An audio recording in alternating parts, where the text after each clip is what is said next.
வணக்கம் நண்பா, நான் உங்கள் எம்கே. நிறைய பேருக்கு இந்த ஃபேன்சி லைட்டில் உள்ளே இருக்கக்கூடிய அந்த ப்ரொஜெக்டர் லென்ஸ் மட்டும் கலண்டுருச்சு. அதை எப்படி ஃபிக்ஸ் பண்ணலாம் அப்படிங்கிறத இந்த வீடியோவில் பார்க்கலாம். வாங்க வீடியோக்குள்ளே போகலாம்.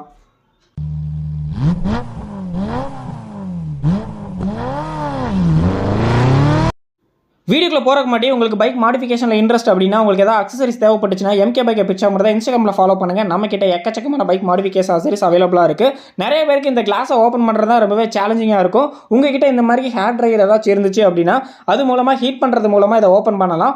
சைட்லலாம் வந்து சிலிக்கானை வச்சு தான் வந்து பேஸ்ட் பண்ணியிருப்பாங்க. சப்போஸ் உங்ககிட்ட இல்லை அப்படின்னா இந்த மாதிரி ஏதாச்சும் ஒரு ரொம்ப ஷார்ப்பான பிளேடை வச்சு நீங்கள் அப்படியே சுரண்டிக்கிட்டே கண்டினியூஸாக பண்ணிகிட்டே இருந்தீங்க அப்படின்னா அந்த ஒரு இடத்துல ஓப்பன் ஆயிரும். ஸோ நீங்கள் வந்து கொஞ்சம் பொறுமையாக தான் இந்த மாதிரி பண்ணணும். ஹீட்டர் இருந்துச்சு அப்படின்னா ஈஸியாக பண்ணிக்கலாம். அப்படி இல்லை அப்படின்னா ஷார்ப்பானதை வச்சு கொஞ்சம் கொஞ்சமாக பண்ணீங்க அப்படின்னா உங்களுக்கு ஒன் சைடு ஓப்பன் ஆயிரும். ஏதாச்சும் ஒரு பக்கம் ஃபுல்லாக ஓப்பன் ஆயிடுச்சு நீங்கள் ஃபீல் பண்ணதுக்கப்புறம் இந்த மாதிரி ஒரு ஸ்க்ரூ ட்ரைவரை வச்சு அதை நீங்கள் ஃபுல்லாக வந்து அப்படியே கண்டினியூஸாக சைடு ஃபுல்லாக ஓப்பன் பண்ண ட்ரை பண்ணுங்கள். அப்படி கண்டினியூஸாக எடுக்கும்போது இந்த இடத்துல லைட்டாக ஸ்டக் ஆகிற மாதிரி ஃபீல் ஆச்சு. மறுபடியும் லைட்டாக ஹீட் பண்ணிக்கிறேன். சப்போஸ் உங்ககிட்ட ஹீட் பண்ண முடியலைன்னா மறுபடியும் பிளேடை வச்சு அந்த இடத்த கொஞ்சம் கொஞ்சமாக நீங்கள் சுரண்டிங்க அப்படின்னா ஓரளவுக்கு ஓப்பன் ஆயிரும். நீங்கள் ஃபுல்லாகவே அதை ரிமூவ் பண்ணி சுரண்டி எடுக்கணுங்கிற அவசியம் இல்லை. அப்படியே ஒரு சைடு ஓப்பன் ஆச்சுனாலே போதும். இந்த ஸ்க்ரூ ட்ரைவரை வச்சு நீங்கள் கொஞ்சம் கொஞ்சமாக எடுத்து ஃபுல்லாகவே ஓப்பன் பண்ணிடலாம்.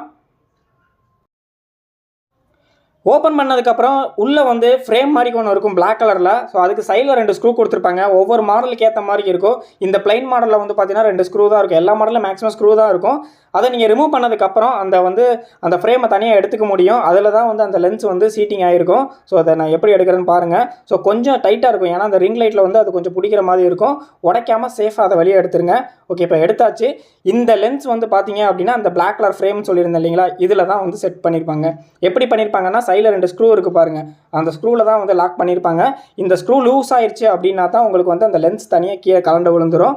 நீங்கள் இந்த ஸ்க்ரூவை மறுபடியும் லூஸ் பண்ணிவிட்டு அந்த லென்ஸை சென்டரில் வச்சு நீங்கள் டைட் பண்ணிட்டீங்கனாலே மேக்ஸிமம் போதும். உங்களுக்கு இன்னும் கொஞ்சம் டைட்டாக வேணும் அப்படின்னா அந்த ஸ்க்ரூவில் வந்து சின்னதாக வாசர் போடுங்க. பெருசாக வாசர் போட்டிங்க அப்படின்னா அது லைட் வெளிச்சத்தை வந்து அஃபெக்ட் பண்ணும். சின்னதாக வாசர் போட்டிங்க அப்படின்னா அது உங்களுக்கு பக்காவாக செட் ஆயிரும். ஸோ இப்போ இந்த லென்ஸை எடுத்துகிட்டு சென்டரில் வச்சுட்டு அந்த 2 ஸ்க்ரூவை டைட் பண்ணாலே போதும். ஸோ அதுவே உங்களுக்கு கரெக்டாக இருக்கும். தேவைப்பட்டால் சின்ன வாசர் போட்டுங்க. மேக்ஸிமம் அது வேண்டாம், அதுவே கரெக்டாக இருக்கும். இப்போ நீங்கள் அதை எடுத்துகிட்டு ஃபுல் டைட் பண்ணிட்டீங்க அப்படின்னாலே உங்களுக்கு இந்த வேலை பக்காவாக முடிஞ்சுது.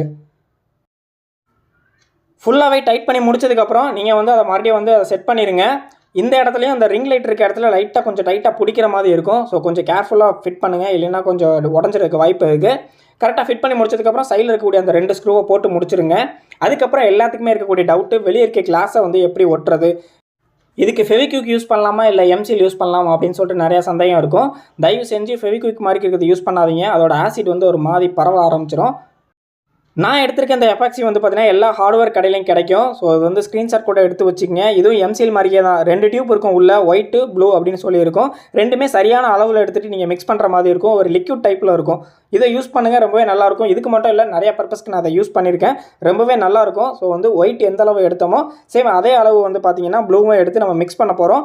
கிளாஸை வந்து ஃபுல்லாக ஒட்ட வேண்டிய அவசியம் இல்லை. அங்கங்கே சின்னதாக ஒரு டிப் மாதிரி வச்சுங்க. ஏன்னா நாளை பண்ண ரிமூவ் பண்ணுறக்கும் யூஸ்ஃபுல்லாக இருக்கணும். ஸோ கொஞ்சமாக எடுத்து அங்கங்கே மட்டும் நீங்கள் வச்சிங்க அப்படின்னா பக்காவாக செட் ஆயிரும்.